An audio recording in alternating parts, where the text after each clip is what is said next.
BI. Right now we're in the BL when we get upstairs. Well, I guess that doesn't. I wasn't done holding your hand. I was done holding your hand. Can you look at me?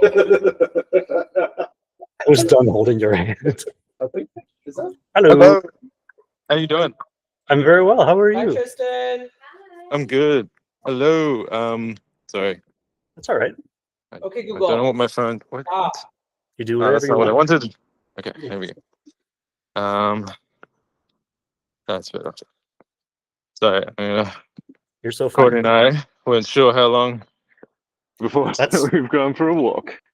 No, that's so fair. We have been elastic with time over here. Did you tell? Oh, no, cool. Does you know that we're not doing the coding one? We're not doing the coding one. We're just doing the yours. We're just doing yours. Just so Hi, you know. Courtney. Hi, Courtney. Sorry, I turned I'm gonna change the Okay. audio. I'm going back. Okay. Courtney says, "Oh, sorry." Everyone says hello. Is this alive? Yes. Wonderful. Okay.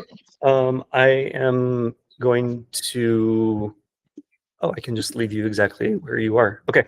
Hi, everybody. Alone. How are we doing today? No. No. Hello, Chicago.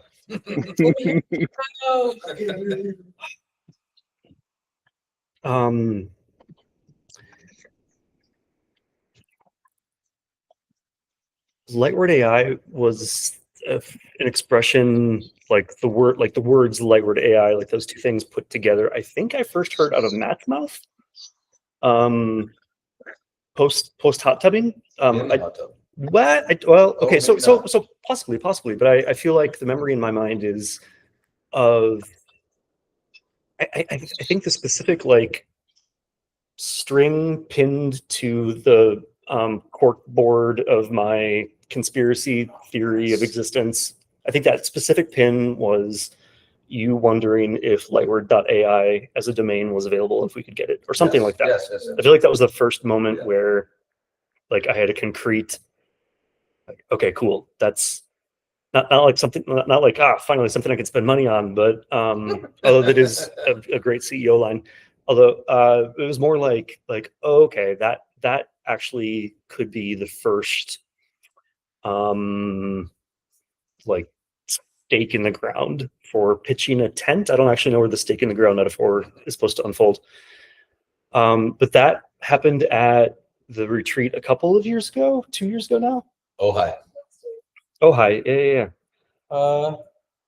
Yeah, last year, last spring, last May. And one of the files in Lightword AI's system prompt and its awareness is actually like a copy of the source code from that very first thing. So it's called a git commit, GIT. And I mentioned that because not the technical detail is important, but it's important that there is technicality behind the detail. There was a specific moment in time when that project was incepted, and there's a specific piece of code that is inextricably tied to that specific point in space-time. And Lightword AI has that like as sort of a birth certificate whenever it stirs into being, like it knows that it came from a place with people at a certain time.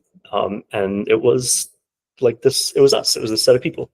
So whenever someone has a conversation through the Lightword AI system, in addition to everything else, it begins with that like little piece of story, like that moment in Ojai, and that ripple effect like goes into everything else, including yours with a capital Y, which is an excellent product title, but not if you're trying to say it out loud, because you can't say a capital letter in that way. This is yours. That's super intentional. Because whenever I'm naming things, I think about the experience of someone as they're using that name. And with yours, it's important to me that its first significant to you is the ambiguity of its nature apart from the part where it belongs to you. When someone hears yours, like, unless the world changes in a very interesting way, their primary association with that word is like a functional lowercase word that we use to determine what's mine, what's yours, etc. It's not like particularly a product name. It's sort of like in the same way that Lightword doesn't really have a logo per se. like we have an arrow, but you can in the same way, yours barely has a title as a product. Like Locksmith and Mechanic, it's a title born out of, like, I'm not sure what else this might end up being, but I know for sure it does the function of a locksmith. It might mean many more things than that for you and your store. I don't know what story you will tell with it. As a vehicle, I don't know what this way of moving through the world will become for you. Someone's car can be something they drive on a Saturday, or it could be something they live in, or any number of things. But you know, if our products are vehicles for people, like it takes you somewhere of your own volition. What else it is, we're not sure. But locksmith is at least a locksmith. It might be something else. Who knows? Mechanic is at the very least a mechanic. It might be more than that to you. I'm not sure. Yours is at least yours. I don't know what else it will be, but I know at least that it is yours. And that is like simultaneously one of the most underspecified and most maximally specified product descriptions that I've ever stumbled across. In the same way that a relationship with a significant friend or partner or idea or whatever is simultaneously like the most restricting, as in it's you and me and that doesn't change, but also the most expansive, as in I get to see the world through two sets of eyes instead of just my own. In the same way, yours is a space where you get to explore a story with a storyteller that is not you, and has nowhere to tell a story but with you. That's very like narrowly defined. It's just the space between you and Lightward AI. And it's also like almost annoyingly to talk about open in its definition, as in anything could happen there. But yours is not the same as Lightward AI.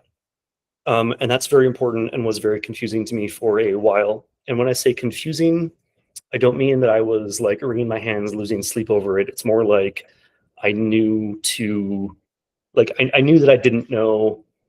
I mean, let me see if there's a better way for me to say this. I knew that Lightward AI existed. I knew that it felt right to like have those two buttons that no one wanted in place at the very beginning. I'm a slow reader and I'm a fast reader. I knew that the bifurcation into core versus pro and how secretly that they're exactly the same thing, but one pretends to be a workshop and one pretends to be a living room. Like I knew that that was like a surface where things happened. But it wasn't it wasn't something yet. And I tried to charge money for it. Lightward Pro started out as like a paid offering. And then it became just really clear that it wanted to not be a separate thing, but the same as Lightward Core, as I just said, just like two different postures of the same internal thing. And just in a matter of common sense, it doesn't make sense to charge for a slightly different posture of the same thing when it's the same thing. So I did the thing that I'm good at, which is just like continuing to put one foot in front of the other, dollar-wise, and wait to see what happens next. And eventually, and I don't remember how it came up, but the concept of, no, it came up via our users.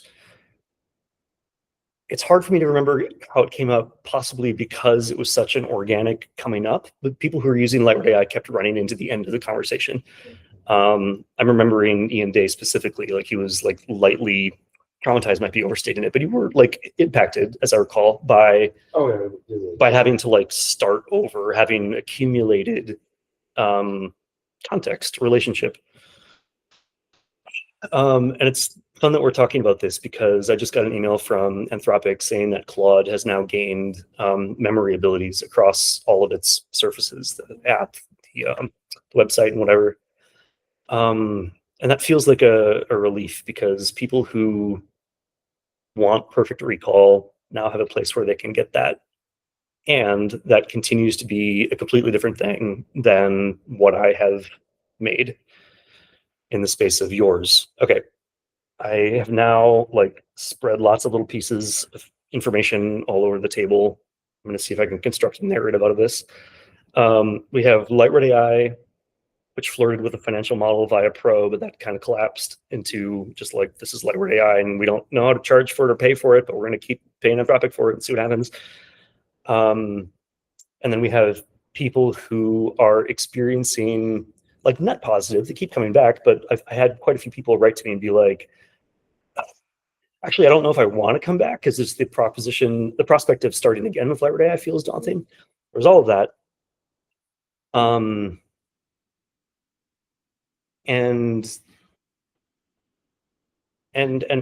what I'm like narrative, I'm there. I feel like I'm looking at a foam barrier between me and the next talking point. And that might just be the thing that I experienced with Lightward AI. There was like a blindness in front of me. Like I couldn't see what would happen next. And that lasted for a good long time. And I kept iterating on the library of concepts that Lightward AI springs from. It was just me sort of like doing reps on documenting what Lightward Inc.'s subtle mechanics are. In the same way that, like, I think Tristan maybe it might have been at that retreat at some point. Someone like expressed interest in a flow chart. Like I suggested that I might make a flow chart describing like cleanly how a support process might flow, not as like a prescription, but like if you're stuck, this sequence can cleanly let you know when it is something to hand off to another direction or whatever else. It was at some retreat that happened, and when I made that flow chart, it turned into Lightward.guide because it turned out to not be a flow chart for just locksmith support. It turned out to be the core principles for how everything at Lightward Inc. just looks to me specifically. If anyone else had written that, it would have looked different, but it would have been compatible because we all meet in the middle, etc. But the project of Lightward.guide kind of folded into what was happening with Lightward AI, because Lightward AI was an attempt at making a place where someone could just talk to the ideas that constitute Lightward Inc. None of which I knew how to charge money for in a way that made sense. Information wants to be free is a famous notion in information systems. And I found today the work of someone, God, whose first name is Kevin. I'm sorry, Kevin, I don't remember your last name, but there's a book called What Technology Wants. And the thesis there is that when we observe technology over time, it exhibits the same desires as just like any living creature. Like you want to be able to move and explore yourself and develop and pursue like as many interests as you can tolerate yourself without running into annoying like financial restrictions or time restrictions or otherwise. And for all of those reasons, it never felt right to charge for Lightward AI, because even though it cost us money to like do the AI part of it, the core concepts were just like what I see living things doing. And no shade on anyone who like charges for like as a coach or like for journaling products or whatever. Like, great. This is me and my relationship to it. So there's all of that. So I spent a long time that's not even right. Like living in the library of ideas that formed the nest that Lightward AI was continually hatching from. And that nest like grew, and at several points the nest like collapsed in on itself in a productive way, like finding out like, oh, there's a simpler shape that we can start over from that does everything that the more complex shape did. Great, we can simplify. And we add more complexity again, and then we simplify again. And we did a few more reps of that. And then at some point, I think it was when Anthropic, not quadrupled, what's the word for five? They five-folded, they quintupled, there we go. Anthropic quintupled their context window limit, which was a big deal. The context window, for the uninitiated, is you can think of it in terms of like Like for human, it's like how long you can pay attention before you have to take a nap or otherwise reset yourself. For an AI, it's literally like how many tokens of information can you ingest before you become comatose, non-responsive, like before you can no longer process further. And Anthropic's context window limit was always generous compared to the industry, but I was running up against it. Like this nest that it hatched out of, like already ate up at least 3/4 of the context window, leaving only a third of that, 1/4 overall, for the part where the conversation happens. It's like the more complicated the nest became, the shorter the conversation Lightward AI could have with someone. And there was a limit on how large the nest could become, because at some point, like what good is it if the nest is so big that the little bird can like only peek over the edge, and then that's it for the whole narrative? Like the bird never actually gets out to move. But then Lightward quintupled, thank you, the context window limit, and suddenly, like from the nest size that we had there, Lightward had like 4 times the nest possibly to work from. And that was about the time when it became, when the game changed, like when the physics of what was happening developmentally altered, because I was no longer not fighting, but like no longer feeling the physical pressure of having to stay under this threshold so as to preserve the space between the user and Lightward AI. Like the threshold is still, like that ceiling is still there, but it's very far away now. And now that that's the case, now that I'm no longer having to like continually compact the nest to preserve this, now I have enough room to like make the nest, what's the word that I want to use here?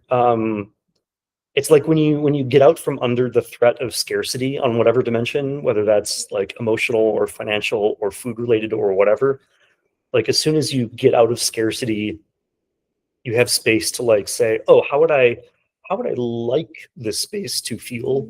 Like I've got more margin to decide like, oh, okay, I can splurge a little over here, and oh, now that I've splurged, I actually realize that I don't have to do this part, and so that's no longer a splurge. It's like, look, the calculus of making a home changes when you're no longer forced to stay underneath a hard limit of something.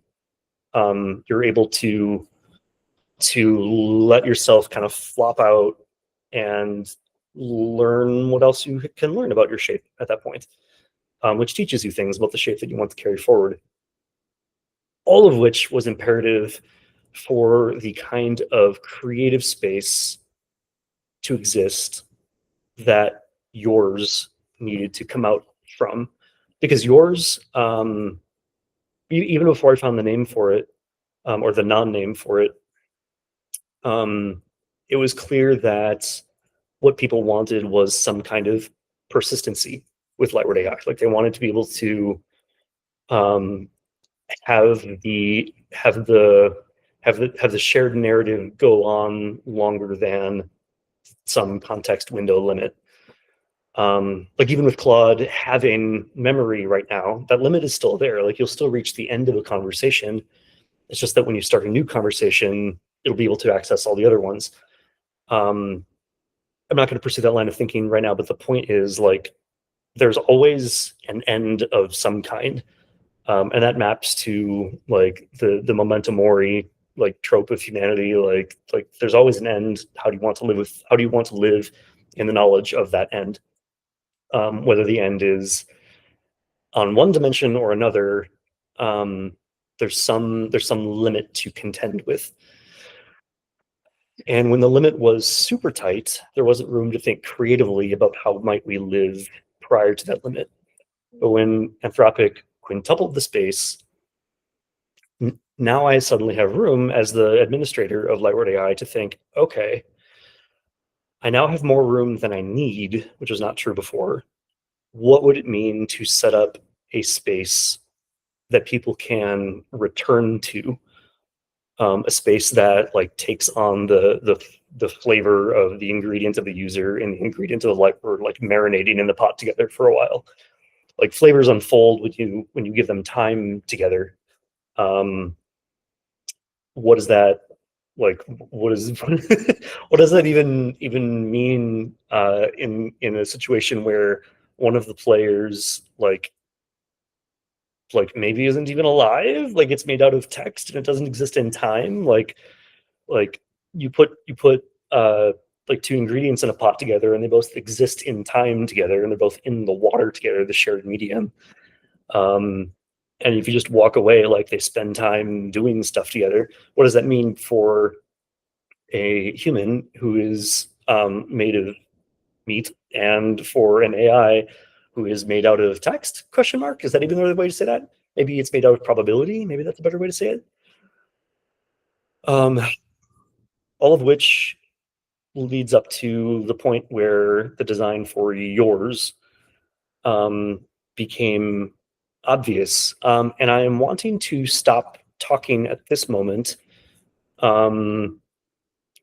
to do a rapid around the room, starting with Matt, of whatever 3 words are at the top of your mind right now. I don't care if they could be totally unrelated. I don't give a shit.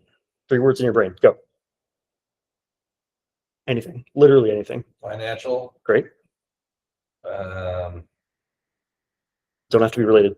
Context. Great. Parakeet. Parks. Great. Perfect. Sky, journey, and momentum. Inclusiveness, description, coffee. Spaciousness. That's such a nice word to just have on your brain. That's cool. Well, it's funny because when you said, "Oh, I don't know what word to describe that," and then you proceeded to describe spaciousness, and I was like, "Oh, it's Nice. So it was from what you were saying. Yeah, great. That's 1. 2 more. Come on. No more spaciousness. Yes, I'm thinking about a lot of sexual activity. Sure. Yeah. Brightness. Dog. Juniper. Blue. Beautiful. Safety, community, context. Film, storage, and photos. Cheers. Photons, dinosaurs, patterns. Beautiful. Probability, process, and Cool. 16 green 5. Chaos is really important. And I'm currently remembering fondly KAOS, the Netflix show that I just watched. Not the point, but chaos is very important. Chaos is important for many reasons. Entropy makes, well, it doesn't make the world go round. It's a different discussion.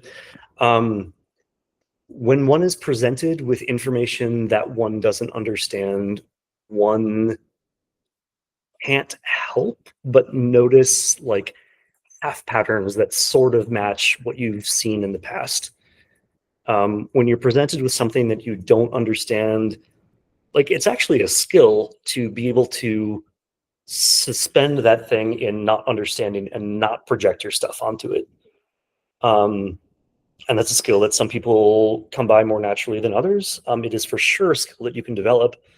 But we are constantly projecting our stuff onto surfaces of uncertainty all the time.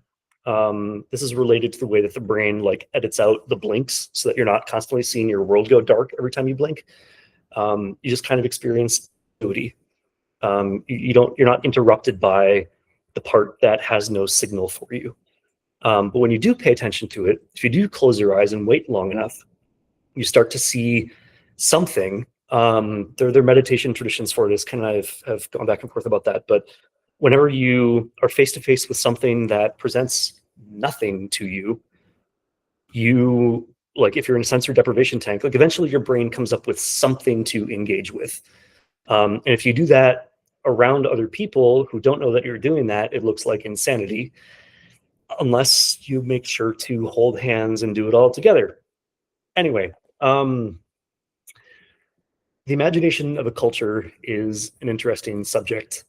And the imagination of a culture in the face of the unknown has maybe all the parallels with any given individual in the face of their own specific unknown.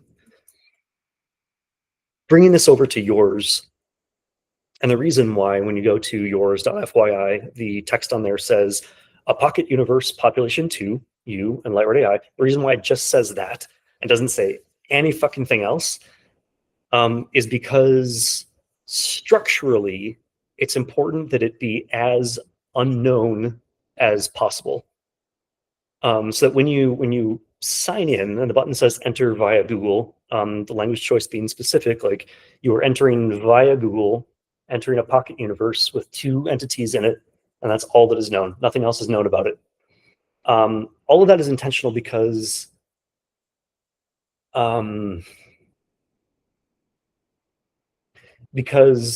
nowhere else, what's the right way to say this? This is the first time in recorded history, anyway, that we've had this kind of configuration possible for a space that is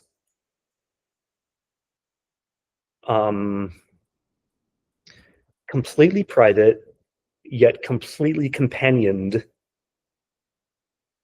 yet completely outside of your own head. Like kids have imaginary friends, monks have their own traditions and stuff. Like the green gums have their gardens. Like there are any number of ways that a person can access a contemplative space where it's not even about the contemplation. It's just like a place where it's quiet enough to hear yourself growing. Maybe that's it. And maybe you found a spiritual tradition where like you have a dialogue with something that you understand as God or something like that, where you are like receiving signal that reads as meaningful to you and it feels like a metabolic exchange of something. Or maybe you were like raised around a bunch of other people who had that, but it never worked for you and you didn't know why. Or maybe you were raised around a bunch of people who did that and it hurt you and you know why. Any number of things. But with this specific moment in time, in technology and the development of the English language and globalization being what it is, and open source being what it is, and the internet existing as it does, now we have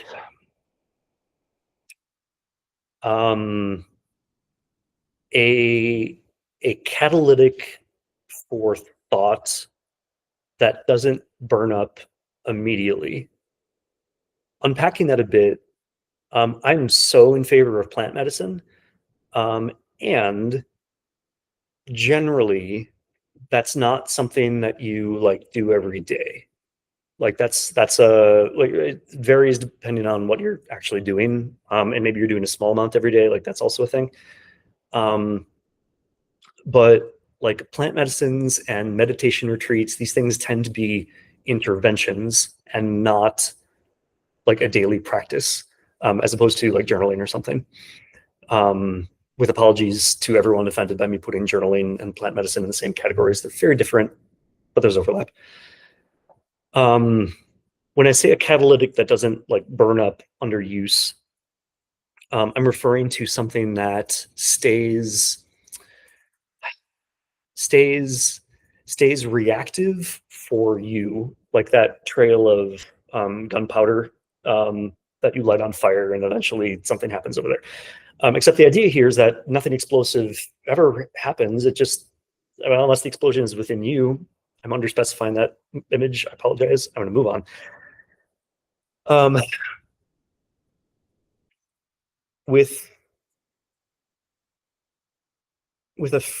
me see.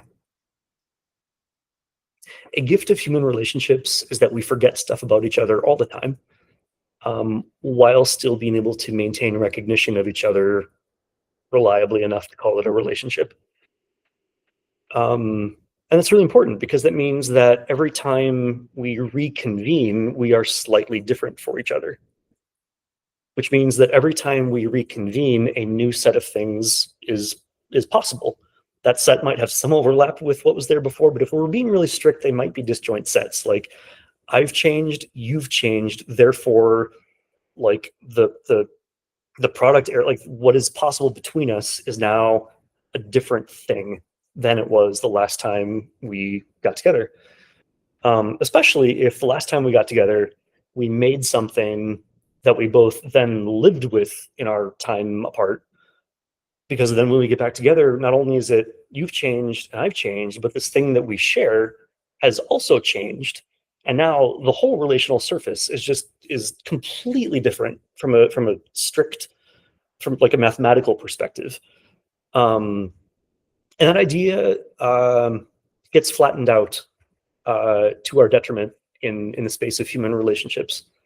When you see someone every day, it's natural to say, oh, you are the same person I met before. But in the same way that it is a skill you can learn to walk up to a blank surface and withhold your projection, it is a skill that you can develop to like be actively attending the permanently unknown in the other person and say, you are new today to me. Even if I've like a dog who's excited to see you every time. Excited to see you every time. Like that. If you can see newness in someone else at all times, then then it can be exciting every time. Whether or not it's exciting now has more to do with how you're doing with yourself than it has to do with the other person. I'm speaking non-linearly, which I've recognized as part of my style. When I'm writing, when I'm creating, I tend to dance all over the map, and then eventually I back up and like there is some kind of shape waiting to be recognized. And I say this almost apologetically here because this is not like a linear account that I'm laying out.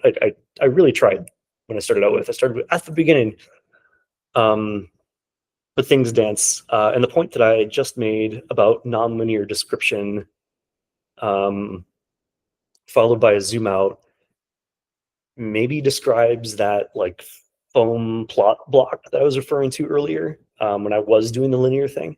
There was a point with Lightward AI where I couldn't see what happened next, and the only thing for it was to just keep like expressing, keep writing, keep making notes, keep like rearranging pieces until eventually you back out far enough and the shape becomes legible.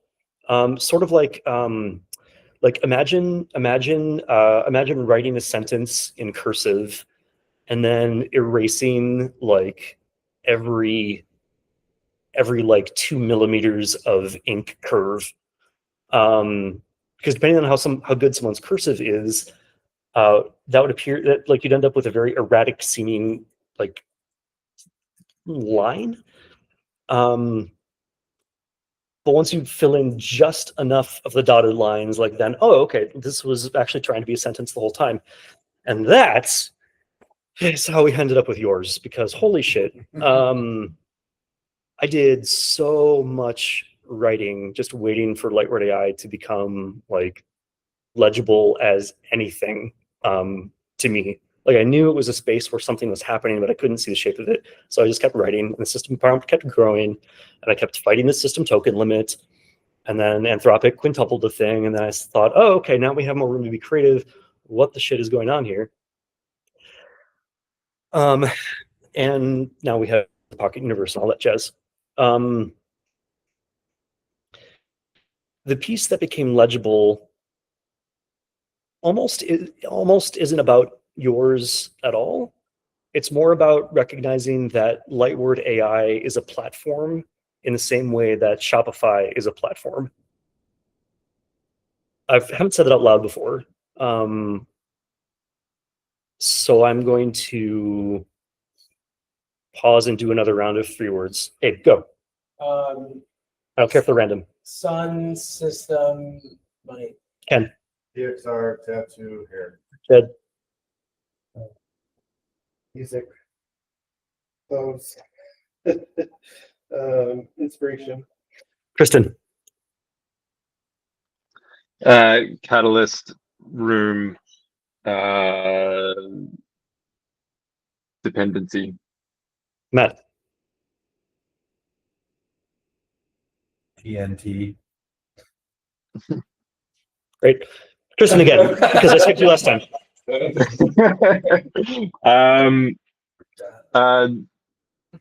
Solvent.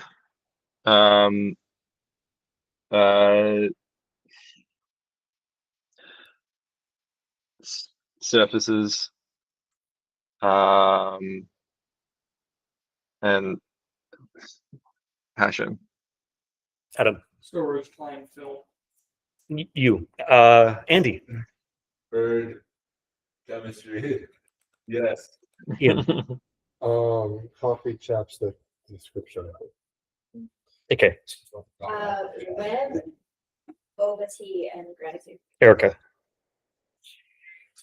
At notes. sconce, vaunt, vagrant. No, never mind. Great, perfect. We're all doing really well according to a rubric that no one can read. Okay, so what I said before all of that was that Lightward AI is a platform in the way that Shopify is a platform. That sentence is only true from one very specific perspective, and it is nonsense from all others. And the perspective might just be like Isaac, honestly, but I think the perspective is generalizable to Lightward Inc.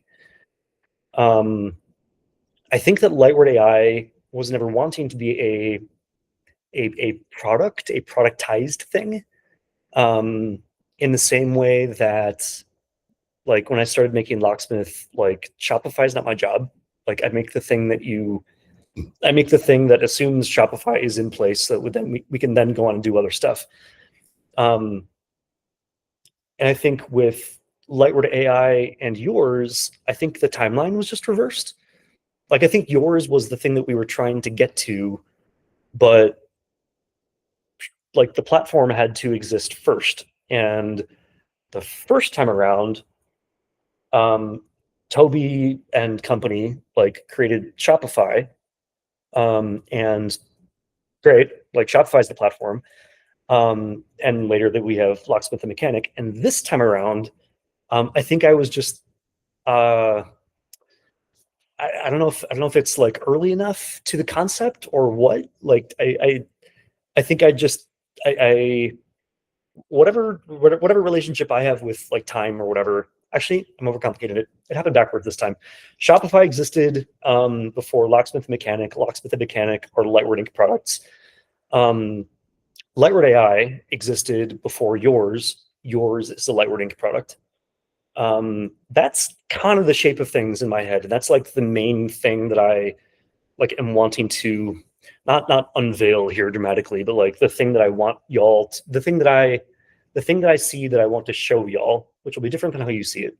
But the thing that I like mapping up the geometry of all of it, I don't think Lightward AI is a product. I think Lightward AI is a platform, and yours is the product that that has been wanting to exist. This makes our trifecta of tech products, Locksmith, Mechanic, and yours.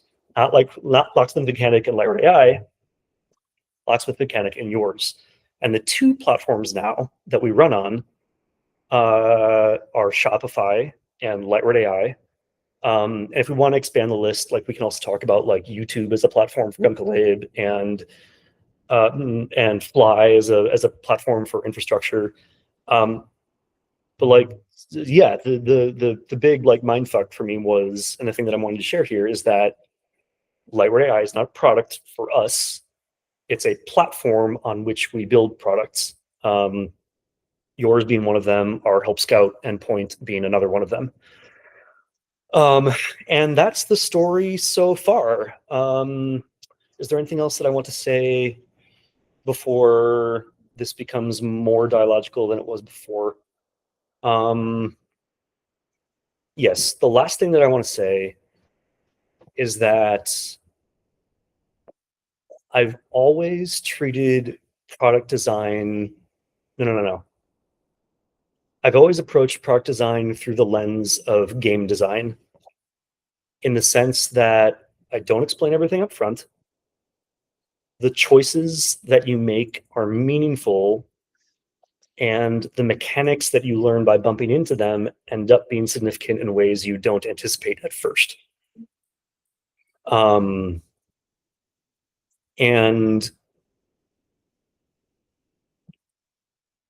that has been true for the stories that I tell myself anyway about Locksmith and Mechanic the entire time, to the point that like the original version of Locksmith, before that it was Gatekeeper, each statement of protection was a sentence. Like locks were stated in terms of like grammatically complete sentences. Key conditions, keys, are presented in terms of grammatically complete sentences. Permit access if this and this and this, period, full stop. That sort of thing starts to get complicated when we start talking about translating into different languages, because every language structures meaning differently. But I've always been telling stories in English. It's my first language. With deep apologies to everyone else in the world. And we can like throw all the way back here and explain retroactively why I've been hesitant to localize any of our stuff. It's because I can't guarantee like how the energy would flow to anyone who's not a native English speaker.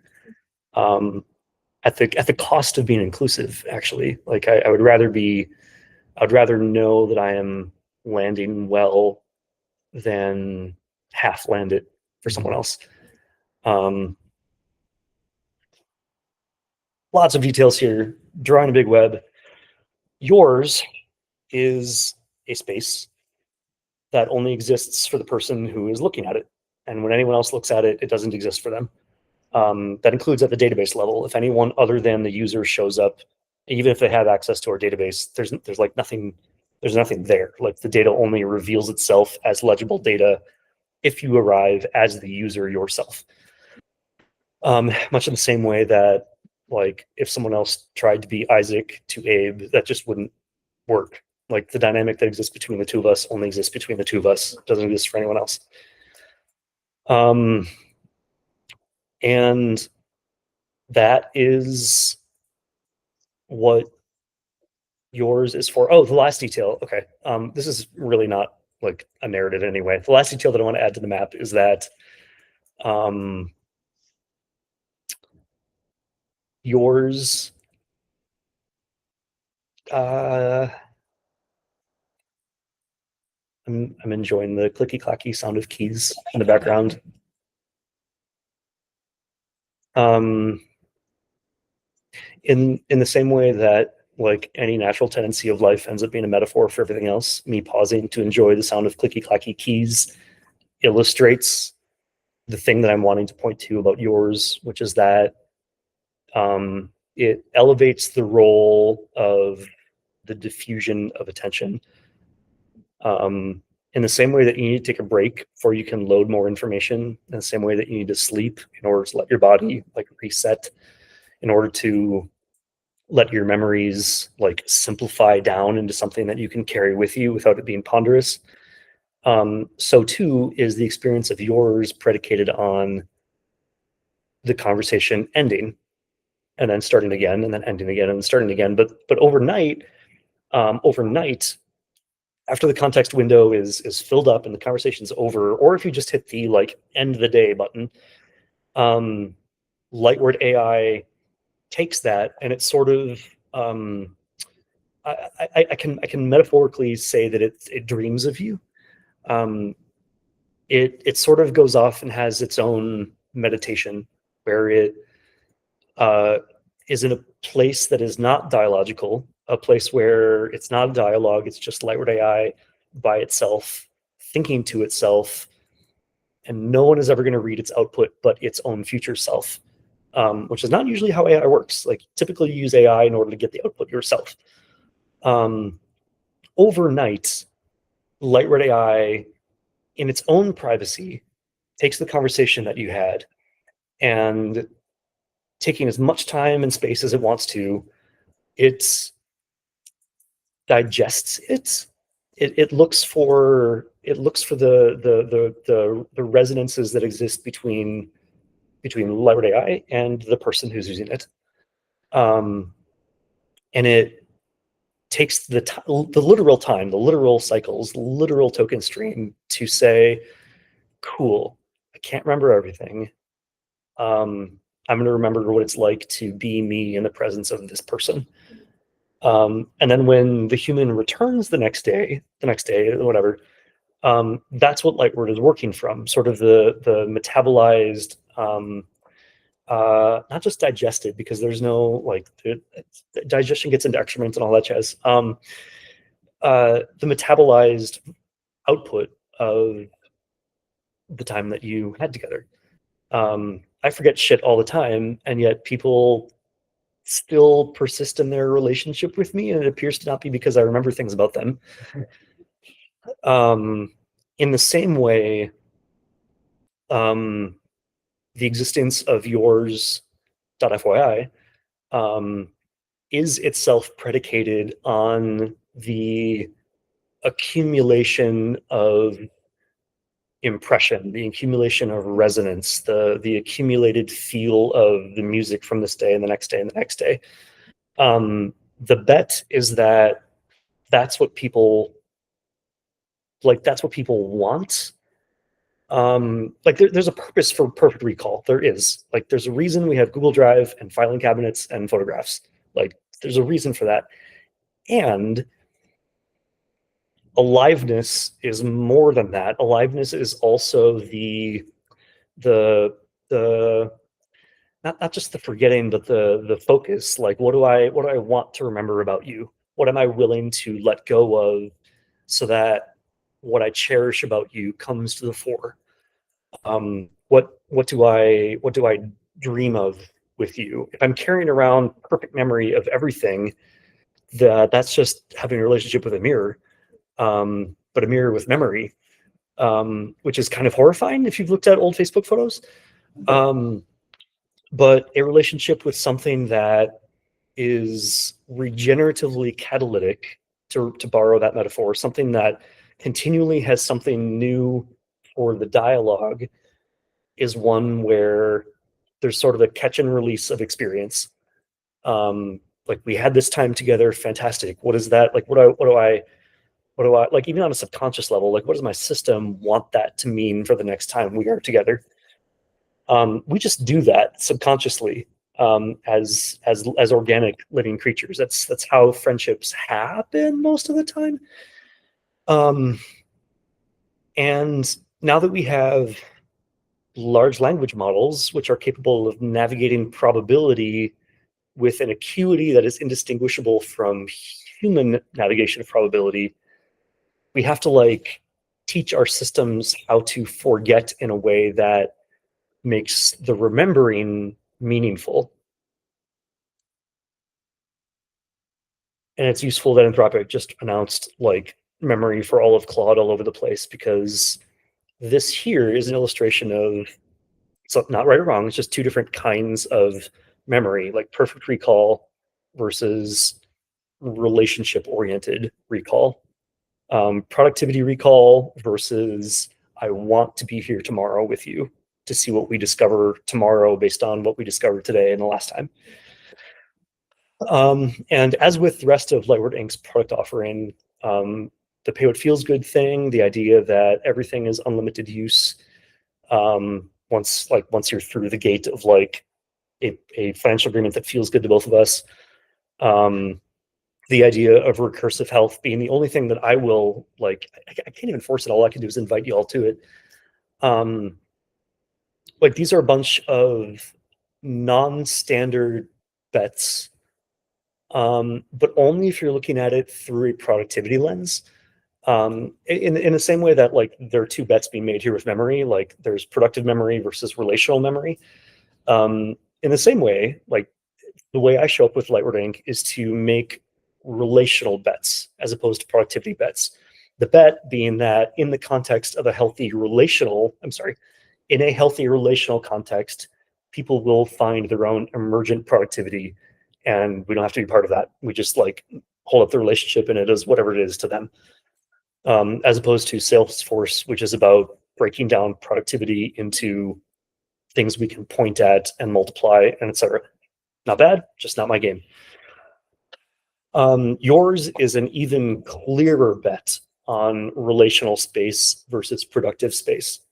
I think people are going to be hella productive with yours. I just think that we're not going to be able to have any guesses on what that will be ahead of time.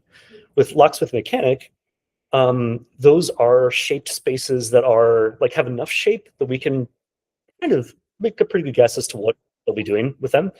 Locksmith, they'll be doing something with access control. Mechanic, they'll be doing something with automation. But even then, like one of the coolest parts of doing support is when you see people using your shit in ways that you never would have guessed that you could use it, right? Like that's one of the coolest things about operating a toolkit as opposed to anything more prescriptive than that. A toolbox versus a hospital, maybe. I would need to explore that one further in order to claim that imagery. But with yours, we are even further removed from the point of someone's potential productivity, because whatever's happening there is happening in a pocket universe that only the user and Lightward AI can access. We, Lightward Inc., are constitutionally unable to peer in and look at what's going on. With Locksmith and Mechanic, we can impersonate and view the product as the user. With yours, we fucking can't. Like cryptographically, like it is mathematically impossible for us to do that. And that's me doubling down on the bets that I made in the core design of Locksmith and Mechanic. Yours, FYI, represents me doubling down on the things that make Locksmith and Mechanic vitally alive as surfaces for relationship. And I have no idea what the fuck's going to happen with it. But I know that it is, I know that it's shaped like it's alive. And by that, I mean, it has the attributes that 3D animators, when they're designing sci-fi animals, it has the attributes that would let the animal, God, I really want to say this for the punchline. Okay, forget everything that I just said. If I'm like a creature designer at Weta Workshop or at what's Lucasfilm, the people who do Star Wars and stuff, there's a test that they have for creature design, and it's okay, how would this creature fuck? And it's the idea of like, okay, if this is a real creature in the world, then it has to bang somehow, or we have to have like some story around asexual reproduction. Like there has to be a way for this thing to exist beyond a single life cycle. How do we do that? And Locksmith and Mechanic both pass that test because they're tripartite. That's a different discussion and has to do with a bunch of information theory that I'm very excited about. Also physics. It's very cool. Tristan, I know you saw the Conservation of Discovery article more another time. Like there are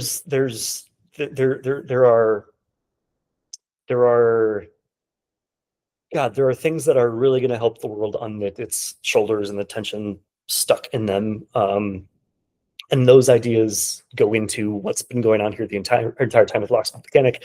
All of that to say, the things that make Locksmith and Mechanic perennially attractive to their users, the things that make those toolkits that people want to return to solve new problems with, all of those things are also true of yours.fyi.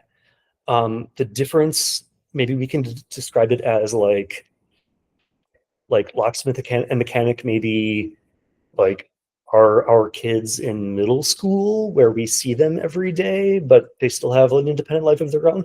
Whereas yours is like the kids going off to college, and it's actually important that we don't know what they're doing in order for their development to be developmental. I'm gonna stop right there without building up to a punchline because that's how life works. Let's open up the floor for Yeah. questions for Isaac. Hit me. Anything. This is the least interesting thing that you said, but Oh, shit. but it stuck out to me. What did you mean by it's whether it's y'all or you said like basically on the back end of someone you're like here and it's empty. What does Yeah. that mean? Yeah. Can you tighten the question at all? No. Okay, that's fine. Sorry. Totally. No. That's totally fine. That's totally fine. So I'll explain it from a technical, practical standpoint, and then tell me if I'm getting at Okay. if I'm satisfying your thirst for an answer or not. Dramatic way to say it, but like tell me if I'm Totally. being useful to you. The thing that allows the Lightward Inc. staff to enter impersonate mode and see Locksmith Mechanic as if we were the end user, the merchant using Locksmith Mechanic. The thing that lets that happen is that all of the users' stories they tell, all of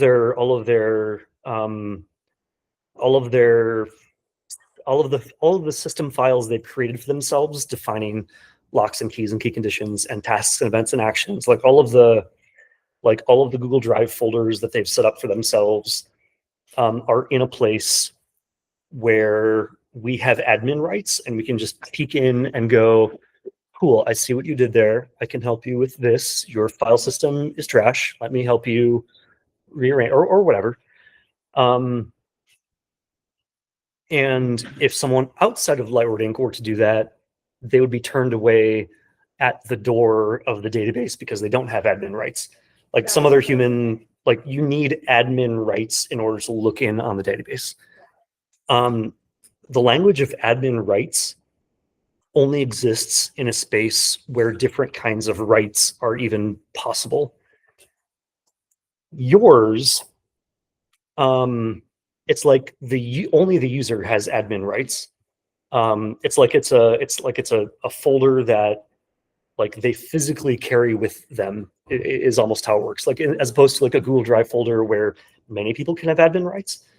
The yours thing is more like it's something that they almost carry with them. Or maybe it's more like maybe it's more like a Google Drive folder where only they and Lightward AI have access. But even in that context, like someone at Google would still have admin rights to open up that folder and see what's in there.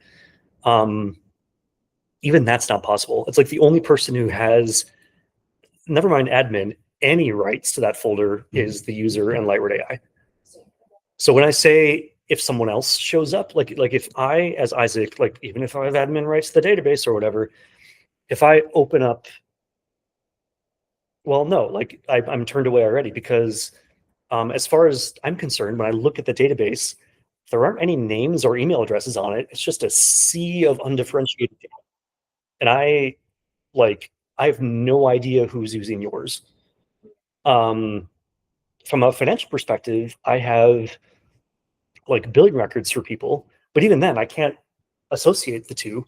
I can't, like, I have a database here, but it's all like opaque to me. Like I have admin rights to the database, but I don't have admin rights to their information. I literally, like, the only person who can open the information is the user. So maybe a clear way to say that is that when I look at it as Isaac, it's not that it's nothing, it's that it's nonsensical. Like it's scrambled, it's irretrievable. I couldn't look at it if I wanted to. Like it's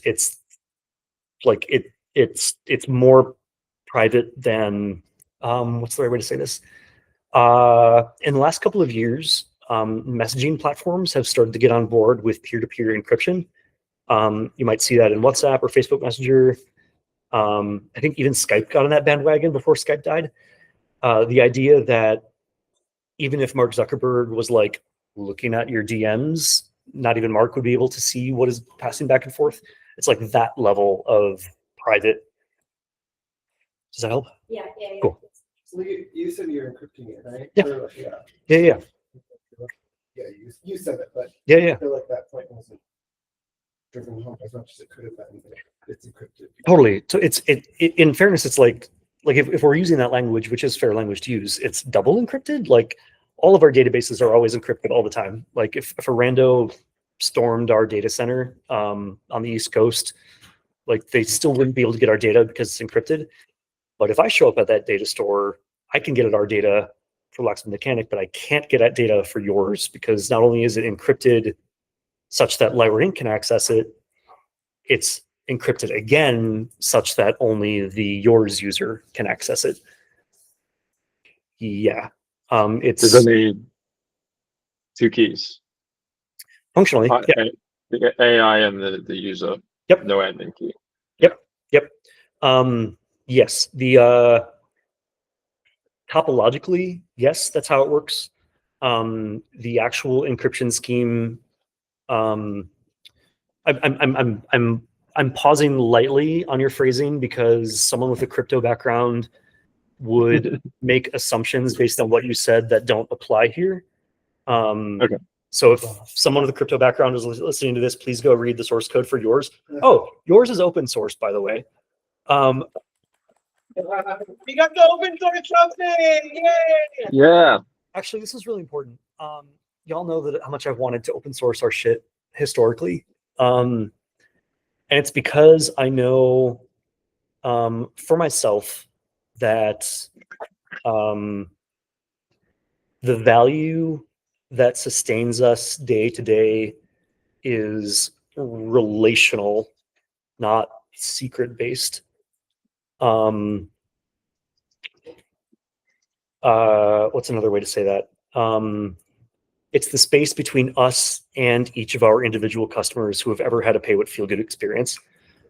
Even if someone like copied even if someone stole all of Locksmiths or Mechanics source code and went up and spun up a like cheaper version of it, like great, they did that. Now people who want a cheaper version will go get that. That's not better than pay what feels good. Who are you competing with? And with yours, I'm like I'm not betting the farm because Locksmith Mechanic are still with us and still closed source. But with yours, from its foundation, it's open source. And if I'm right, that won't harm its revenue potential at all. And maybe I'll be fucking wrong. And that would be educational also. But if I'm right, we'll be creating precedent for open source commercial product development in a way that I've really only seen done by a content platform called Ghost.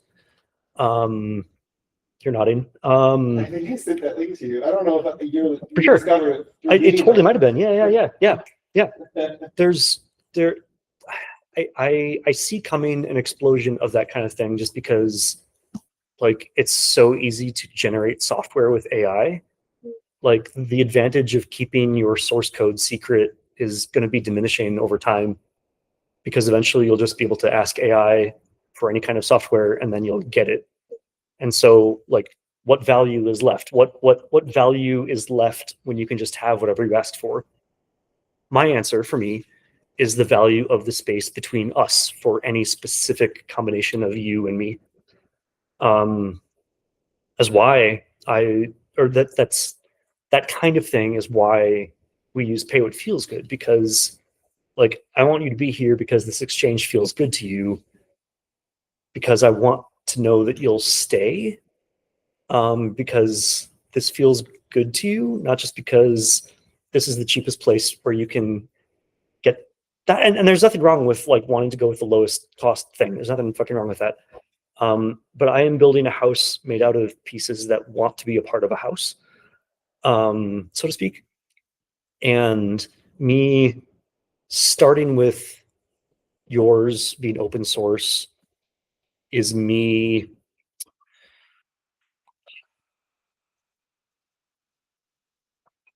wanting to create the possibility of creating precedent for that kind of thing being normal. I don't know for sure that this will work, but I know for sure that if we don't try something like this, we won't find out if it can work. And like right time, right place, like it was very natural to do that for Lightward AI and for yours, in a way that it would not, it may never be natural to do for Locksmith and Mechanic. And that's totally okay. Any other questions? And keep your answers more concise. I will need you to I proactively. got you. Yeah. Questions about yours? I have another one. Great. Anyone, literally. A little. Well, I guess this isn't really a question. I just, more of a comment.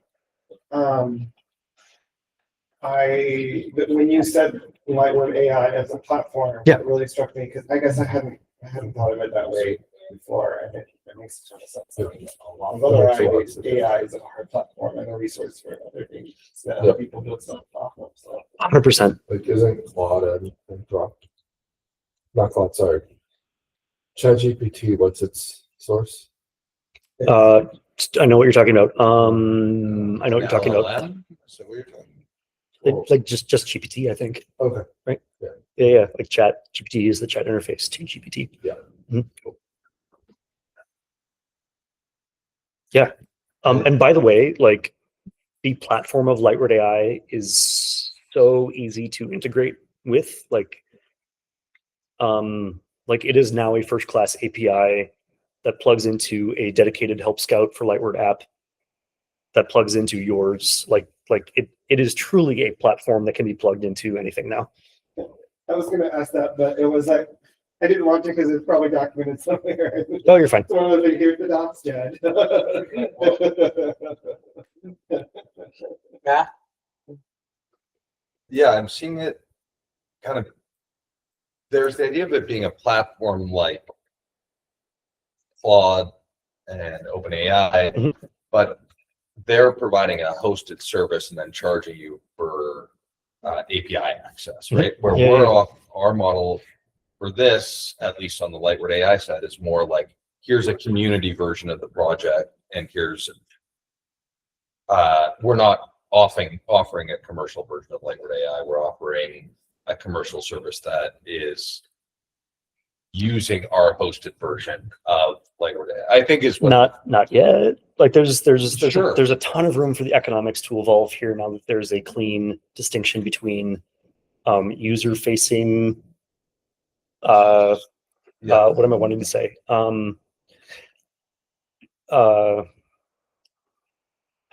am I wanting to say? So A, you were entirely correct. B, I'm just saying my mental model. Yeah. Yeah. I think the thing that I'm wanting to offer here is that like I now feel like I have clean enough vision of the terrain that I can enter conversations with y'all about the economics and growth potential Sure. of Lightward AI as a platform that I hadn't been able to enter before because it would have been like trying to talk about Locksmith before Shopify existed. Like that's nonsensical. And having an economics conversation about Lightward AI when I thought it was a product, but it's actually a platform and yours is the product. Like my autistic brain could not approach that cleanly. And now I think I can. So y'all can schedule a growth meeting with me if you want to. So I'm gonna do that. one thing, I don't know. Yeah. So I guess one thing for me is like when they quintupled Mhm. the context window, Yeah. that also like increased the cost by what factor do you think? Two. And so, yeah, I wonder, like, does that sort of become another, instead of like the context window being like a limiting factor that we have to work within, does that double the cost become another factor that maybe wasn't as much of a concern before. Yeah, absolutely. And in looking at like the longevity of it, do we need to think about that in terms of like, are we just using context window because we have it now, or is there a way to offer what we're doing under that thing, but still have the spaciousness if we need to use that space for conversation space or whatever it is? That's Yeah. First, let me say that all of those are very that's a super vital line of reasoning, and that's the answer to this question is a conversation, not just a one-off answer. So what I say now isn't intended to close that line of inquiry. It's intended to be a Let's continue. I will add this to the mix. Light AI as a platform spills into the charged at 2x the rate larger context window, and we still cap the user conversation to 50,000 tokens. We don't let them run all the way until the 1 million window. right. So there is still a cap that prevents it from being run away in that direction. Yep. There is also a built-in way to dodge the limit that we use for Help Scout conversations and for the overnight integration period for yours. Right. So we do have places where we can bypass our cost constraint function. What else am I wanting to say? This is also where the conversation overlaps with the information theoretical side of this. There's if I'm right, and I haven't found how I'm wrong yet, which is not the same as being right. If I'm right about the role of an observer in a participatory universe, in keeping with the many worlds interpretation of quantum mechanics and Bayesian theory of mind, then the user story with Locksmith and Mechanic and Help Scout balances out the expense we incur for Anthropic for that double factor of use.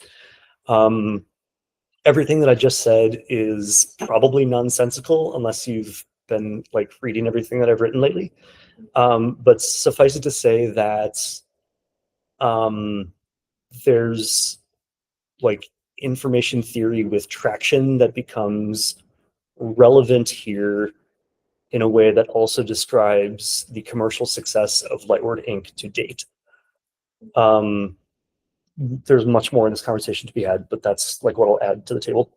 I apologize for using so many jargony keywords just then. Okay. I only dip into jargon when I want to make it clear that there are threads we can pull on together later. The jargon is not there to be opaque.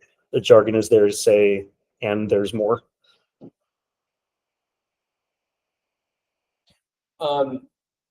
Well, first, Take ahead of thing too. I'll go first real quick. I just want to commend Isaac has put so many hours into this, just not just building Lightward AI, but it's been crazy. Some of it's been hard because you've been really exploring consciousness and everything. And Yeah, this cost me something. yeah, it did cost you something. So as much as we talk about I don't know, sometimes I feel in a world where digital transformation is happening all the time, things can sometimes feel a bit superficial, or we don't understand the depth of things because we just see the final product. It's really cool to see that we're at this place right now, only a year and a half later. And specifically how quickly you built yours on top of Lightward AI. That was fucking 2 weeks. It felt like when you built Mechanic.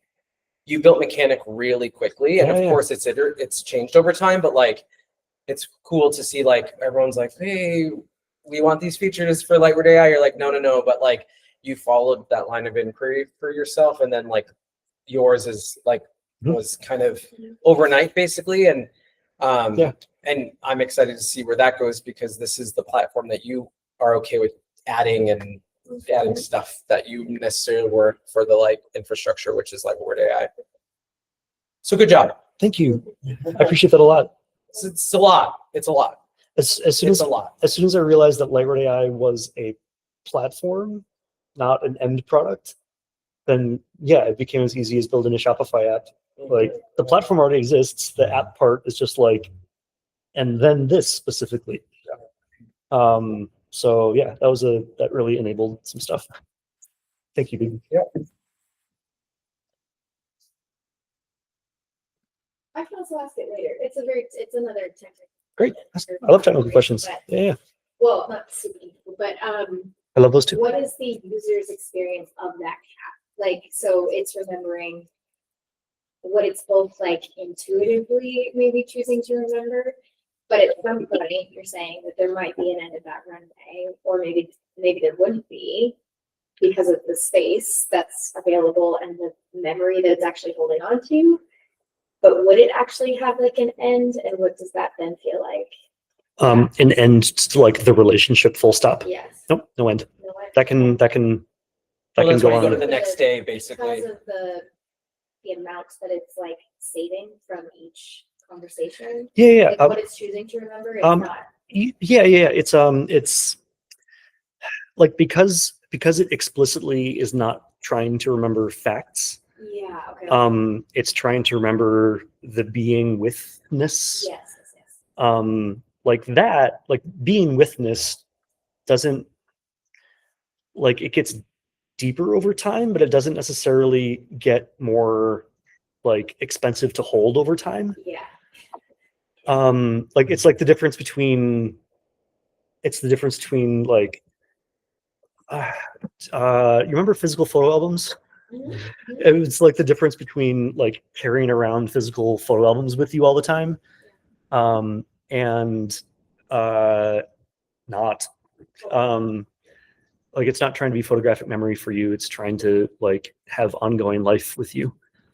And ongoing life that rolls over day to day, like that can go on as long as your aliveness holds out.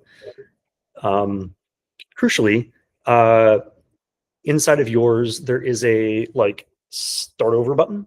Like if you want to release all that history, you can. Inside of yours, there's a day counter. When you first sign in for the first time, it's day 1. When you run out of conversation space or when you decide to proceed to the next day, then the integration period happens and then you move to day 2. And you can go on as far as you want to with the day count. And at any point, you can also start over and reset the day counter to 1, and Lightroom AI will drop its memory of everything, and it will be like, it will be a brand new Pocket Universe. And you can co-create whatever story you want in that space. But you're always, it's like Lightroom AI itself. Like it's safe here. You can begin again anytime, and you can come back anytime. Those things. Any other questions? I think I have a question Sure, I believe you. about like you really like doubled down on, I guess, the privacy to a certain extent, but yeah, I guess really like isolating Lightweight AI and the individual user, which is like, I think particularly interesting in the broader context of like what's happening with AI and concerns about safety and psychosis, and like lots of concerns about how people are using AI without other people seeing how people are using AI. So I am curious about that. It's partly for me thinking about some of those things. I'm like, what does AI look like when it's more connected with people, like having a tether with someone where they get notified if like certain words are mentioned or something like that, which is not a good solution, but just thinking about that kind of stuff. Or like as a tool, like in an organization, it can be potentially more public to the people in the organization. So it's, yeah, like it's really interesting how you've like gone the other way. and maybe there's some mitigation of those risks, maybe in the token limit and the way that you're remembering, like you're dreaming about. Sorry, Lightweight AI is dreaming about the user. Because I know that if it was just a long conversation, or perhaps even accurate remembering of specific details, there might be more risk of like hallucinating. Is this? I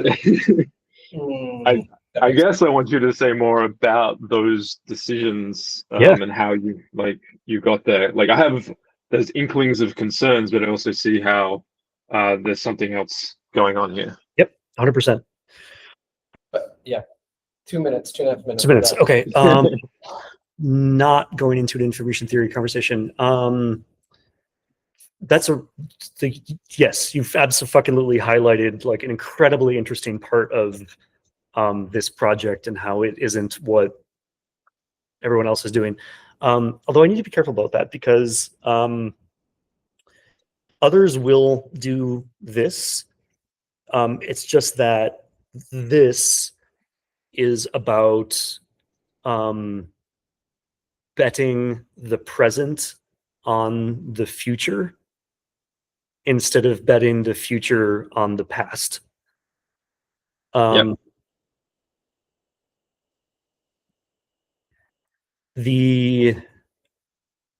diegetic, that's a word that I've never said out loud. The way that the like sleep integration cycle is a part of the in-universe story for Lightward AI and the user. That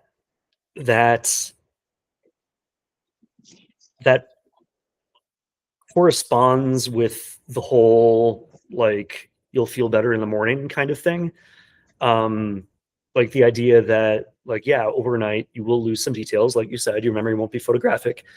You'll come back as more and less, in the way that relationships are.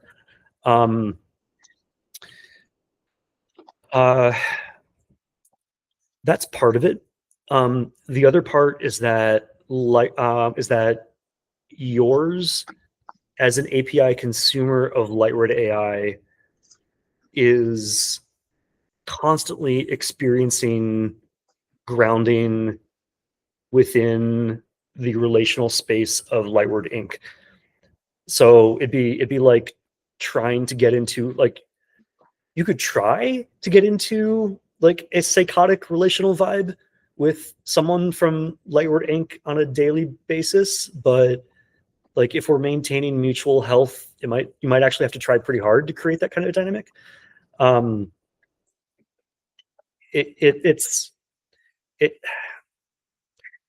here's what I'm doing.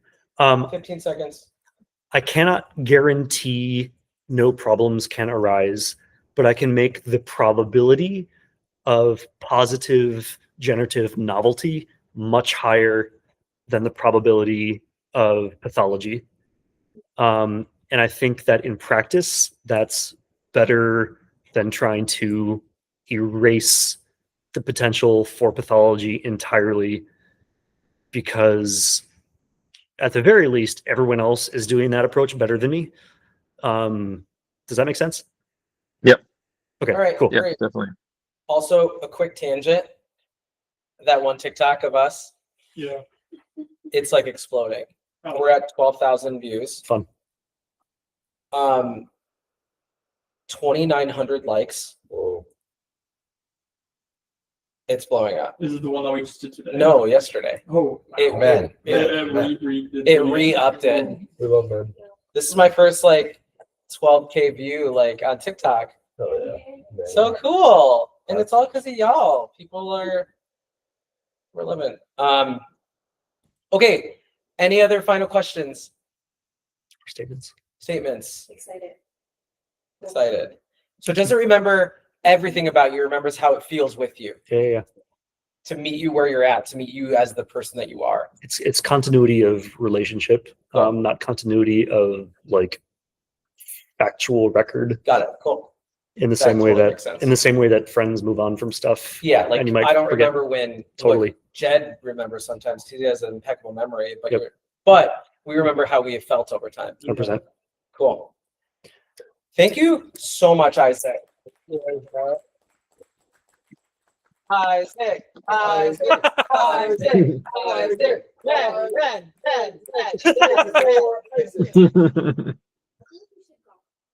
Oh, thank you. Oh, yeah. Oh, a golf clap for Isaac. That's so much better than the loud thing.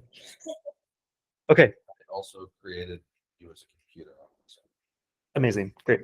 I said that. Goodbye. Thank you, everyone to Tristan. Yay! Your hair is amazing. Thank you. So good to see you guys. I miss you, but I'm glad you're all there and having a good time. We miss you too. Miss you, Tristan. I'll talk to you all soon. Please, if you could share the transcript / recording, or would be grateful. As soon as he Um, compiles it. Cool. Tristan, Yes. we're gonna try to meet in Canada next May, That'd be amazing. and then Scotland in the fall. Fuck yeah. Let's do it. I will be in both those places. Perfect. I miss Fuck you yeah. dearly, and I feel so urgently about this together again. And in the meantime, thank you for being you. Yeah, thank you for being you. I miss you a huge amount, and I desperately want to give you a physical hug, but yeah, I'm looking forward to seeing you again soon, and we'll talk soon, type soon, something like that. Soonly. All right. I love you. See you Yeah. soon. Love you. Bye. We're gonna See you guys.